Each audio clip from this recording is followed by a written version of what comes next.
You're here because you want to get the most out of your indoor cycling workouts, and today I'm going to share with you proper bike setup, resistance, and positions for my indoor cycling class. And also stick around because at the end of this video, I'm going to share with you 4 tips to help you improve your overall indoor cycling experience. You just got to go out and kick butt. That's all you got to do. You just got to kick butt. This video is broken up into chapters, so feel free to jump around if you need to, but we're going to go ahead and get right into chapter 1. Proper bike setup is the foundation to a safe and effective cycling workout, so we're going to go over 5 simple tips to make sure that you are maximizing your workout. Step number 1 is going to be adjust your seat height. A good rule of thumb is to line the seat up to the top of your hip bone. This will give you a ballpark seat height for when you get on the bike for the first time. Step number 2 is going to be to adjust your handlebar height. A good range to start with this is right in line with your seat or 1 to 2 inches above. Step number 3 is going to be get on the bike and check those 2 adjustments that you just made. Now that we're on the bike, make sure to get the most accurate feel here to either clip into the pedals or secure your feet in the cages. Here we're gonna check for a bend in our knee. What you wanna look for is when you are at the bottom of your pedal stroke with one leg here, you want to make sure you have just a slight bend in your knee. You don't want your knee to be straight, and you also don't want it to be too bent, just a slight bend here. And if you need to make any adjustments to your seat height, make sure to do that, and then also adjust your handlebars as needed from there as well before moving on to step 4. For step 4, now we're gonna adjust our seat either forward or aft. To check for this, now we're gonna pedal our feet so both of our feet are parallel to the floor. And now that we're here in this position with our feet parallel, you're gonna wanna gauge this by the leading leg here. So once we're in this position, what we wanna do is we wanna imagine that we have a string coming from the center of our knee down to our foot. And where that string would land would be right at the ball of our foot in the middle of our pedal. If you find that imaginary string is falling past your toes or right up to your toes, you're going to need to move your saddle back. However, if you find that string is coming right up direct to your leg, then you would want to move your seat forward. Finding the correct position here is very important to prevent any sort of discomfort or injury to your knees, and it's also gonna help give you the most power in that pedal stroke. Step number 5, now we're gonna adjust our handlebars fore or aft. Now some bikes allow you to adjust your handlebars forward and backwards and some do not. So if your bike does not allow that, you don't have this step to follow, but if you do, we're gonna talk about what we need to look for in this position. Getting into position here, what you wanna look for is just a slight bend in your elbow. If you find that your elbows are too far bent, then you're gonna wanna take those handlebars away from you. However, if you find that your arms are too straight, bring those in a little bit closer. Just remember to keep your shoulders down away from the ears when you're testing this position here. So there we have it. Those are the 5 steps to make sure your bike is properly set up. You may have to go back through a couple of the steps just to get that fit perfect for you. Chapter 2, resistance. The resistance I use in my classes is not specific to any bike. The numbers are all relative, and that means any person can get on any bike and do any one of my cycling classes. I use an RPE scale, or rate of perceived exertion, from 5 to 10, 5 being the lightest, 10 being the heaviest. In any indoor cycling class, you always want to ensure you have enough resistance on the flywheel to protect your knees. So 5 will be very light, but having some resistance on. The feeling you want to have with this 5 is as if you're riding on a flat road and you're just having a little bit of wind resistance coming at you. A 6 is just a little bit more resistance, just the slightest gradient of a hill. Next is our 7. The gradient of the hill is a slight bit more here, and this is where you should be able to come up out of the saddle into second safely and still feel resistance underneath your feet. From there, we have 8, 9, and 10, and each one of those progressively increasing that gradient as we continue to climb up that hill. 8 should be heavy yet sustainable, whereas 9 is very heavy, and you can only sustain that for, let's say, 1 minute, 30 seconds to about 2 minutes. Now we've reached 10, which is the top of our hill. That is the heaviest we'll be, and that is only something that you could maintain for roughly 30 seconds while keeping in mind you're keeping a very smooth pedal stroke. That wraps up how I call out resistance. Keep in mind though, as you get stronger and as you continue to do these workouts and get more comfortable on the bike, your numbers will need to adjust as well. Now we are moving on to chapter 3, which is my favorite chapter because this is where my inner form freak comes out. We are going to talk about the different positions and form you should have on the bike while participating in one of my classes. Now let's hop on the bike and talk about our form. Here I'm gonna go over proper bike form in what I call position 1. So this is position 1 where you're in the saddle and you've just got a nice light grip on your handlebars.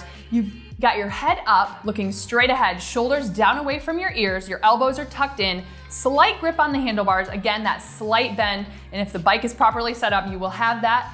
Keep your core engaged. This is gonna give you power up to keep your chest up and also give you power down through those legs to push and pull. You want to also keep your feet flat and your knees coming straight ahead. You do not want your knees out or in, straight in front of you.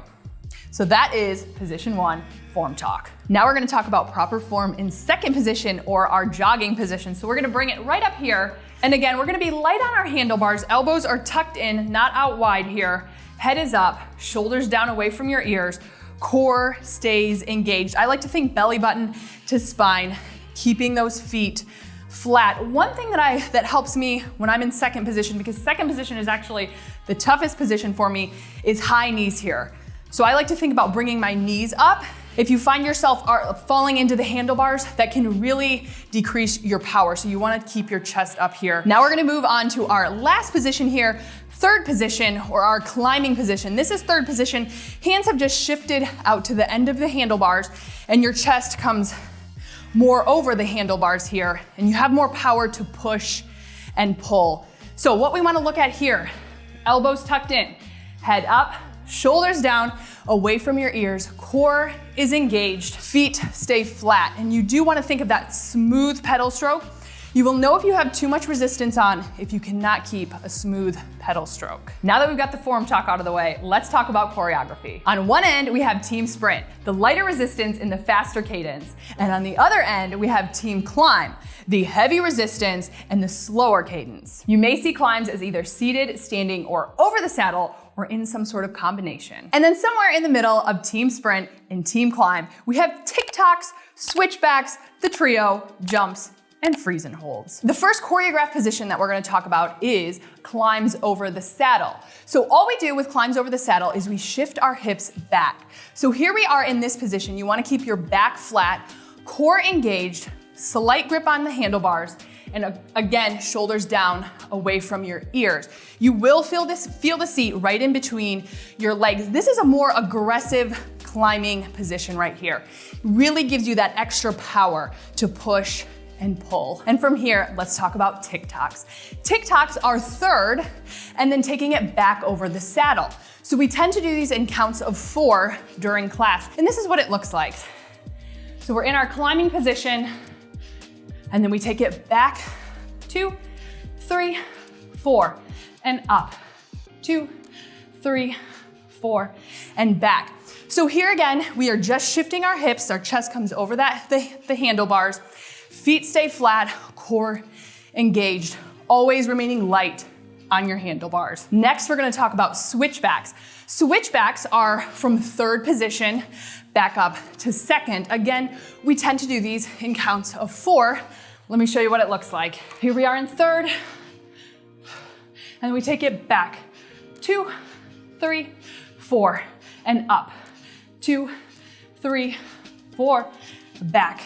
So again, we're light on our handlebars the whole time, shoulders down away from your ears, just shifting from third back up to second.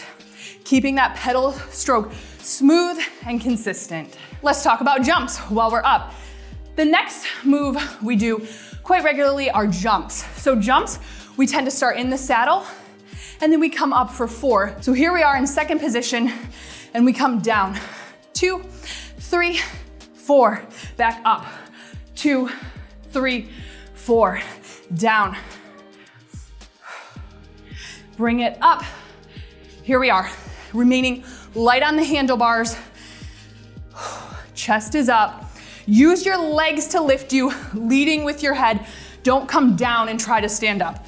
So keep that chest up the entire time and then back down. Again, these are all a little bit more advanced, so take your time with these. If any of them do not feel comfortable to you, skip those. You will still be getting an awesome workout, either by staying in the saddle or climbing. Next, we're gonna talk about the trio. The trio incorporates first, second, and third. So we're in the saddle, and then we bring it up, 2, 3, 4, out to third, 2, 3, 4, back. And back in the saddle. Last but not least, we're gonna talk about freeze and hold. And again, this is one of the most challenging. So If you find you want to skip this, that is totally fine. You can work up to it, but always make sure you have enough resistance on. So for freeze and holds, we start out in second, and all we're gonna do, it's a very small, minimizing our movement. So this is what it looks like from the side. So from jogging to freezing, jogging to freezing, elbows tucked in, core engaged, feet flat. You'll feel this in your quads. And again, you'll feel the seat right there behind you. So that is a freeze and hold. All right, didn't bring my towel for this one. Didn't think I was gonna need it. We have made it to our final chapter, and this is where I'm gonna tell you some tips that will help you improve your overall cycling experience. And everything that I talk about, you'll be able to find down in the description below. Number one is saddle discomfort. One of the most common causes of saddle discomfort is not having your bike properly set up. And another common cause is not having enough resistance underneath your feet as you are riding. Now, it does take some time to get used to the seat, but if you find after 1 or 2 weeks and after making the changes to your bike setup and your resistance, you are still finding your saddle to be very uncomfortable, you can always try a padded bike seat or padded bike shorts. And that should help give you a little extra oomph where you need it. Number 2 is upgrade your cages to cycling shoes with cleats. You'll feel more connected to the bike, and you'll even have a more powerful pedal stroke, resulting in a better workout. Number 3, upgrade to a tablet mount. If you're watching from your phone, I highly recommend attaching a tablet mount to your bike. This way, you'll be closer to the action and you can join in on one of our Saturday live rides and still engage in the chat while climbing those hills. The TacForm Fit tablet mount is the best quality tablet mount that I have found, and if you want to know more about it, you can check out this video here. Number 4, clean your bike when you're done with your workout. And make sure you hit all those hard to reach places under the seat, under the handlebars. You can adjust the handlebars up, and I'm telling you, if you look underneath the handlebars in the seat, you will find some very interesting things. So make sure to do that. That will help prolong the life of your bike. Now you are ready to ride. You can go right over here for a beginner ride, or you can check out this link right here that will direct you to a more intermediate or advanced ride, and I will see you over there for our first workout together.